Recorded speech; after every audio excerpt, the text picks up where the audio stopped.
2018 жылы Кыргызстанда 99 ири табигый кырсык катталган. Бул тууралуу Бишкекте өткөн маалымат жыйынында Өзгөчө кырдаалдар министрлигинин статс катчысы Азамат Мамбетов кабарлады. Айтымында табият кырсыктардан 18 адам көз жумган. Ал эми өзгөчө кырдаалдардан келтирилген материалдык зыян 1 миллиард 214 миллион сомду түзгөн. 2017 жылга салыштырмалуу 2018 жылы өзгөчө кырдаалдардын саны 70%га аз болгон. Бирок алардан келтирилген зыян 15%га көп болгон. Бул Ош, Каракол жана Бишкек шаарларындагы базарларда болгон өрттөргө байланыштуу.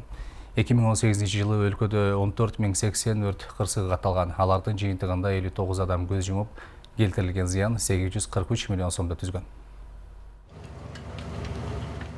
Өткөн жылы өлкөдө жалпысынан 99 өзгөчө кырдаал катталып 18 адамдын өмүрү кыйылган. Бул 2017 жылга караганда 70%га аз болгону менен келтирилген материалдык чыгым дээрлик 14%га көп болуп, 1 миллиард 214 миллион сомду түзгөн. Адистердин айтымында буга Бишкек шаарындагы ири базарлардагы тилсиз жоо себеп болгон. Былтыр Ош базарында 3 ирет өрт чыгып, ишкерлердин соода күркөлөрү менен бирге товарлары өрттөнүп кеткен. Айтымдарында бери жагы 500 миң алды миллиондогон сомду түзгөн товарлары болгон. ÖKM'дин өкүлдөрү өз кезегинде Ош базардагы өрттү атайлап уюштурушканын билдирген. Бул боюнча кылмыш иши дагы козголгону менен ушул кезге чейин күнөөлүүлөр аныктала элек. Ал эми соодагерлер нааразы пикирлерин билдирип, бир нече жолу нааразычылык акцияларына чыгышкан.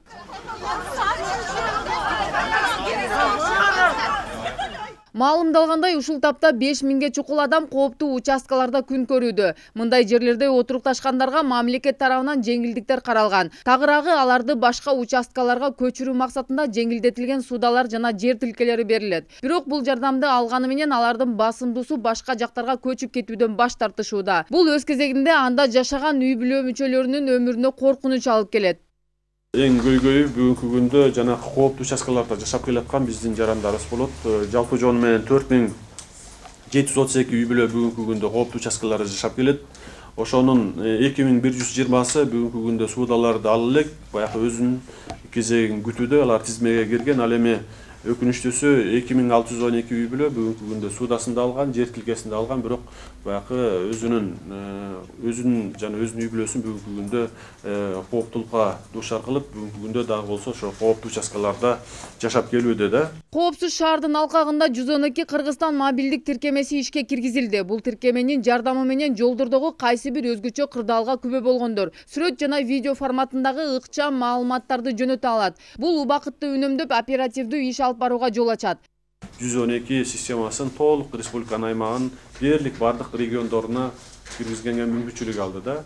Ошонун негизинде бүгүнкү күндө 112 системасы ошо бүгүнкү күндө байма-бай ошо телефон чалууларды кабыл алып, ошого тез чара көрүүчү кызматтарды жөнөтүү боюнча иш-чаралар жүргүзүп атат. Андан сырткары ошо 112 Кыргызстан деген мобильный приложение бүгүнкү күндө иштелип чыкты. Ал болсо бүгүн жана Play Market'те бар. Ал эми iPhone көтөргөндөргө болсо азыр тесттик түрдө азыр жүргүзүлүп атат. Бүткөндөн кийин App Store'го жүктөгөнгө алып жүктөгөнгө мүмкүнчүлүк аласыздар да.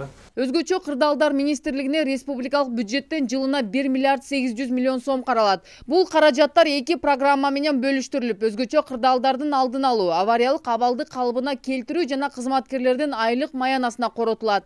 Анархан Алтымышева, Нурбек Жеңишбек уулу, Нур Ньюс, Бишкек.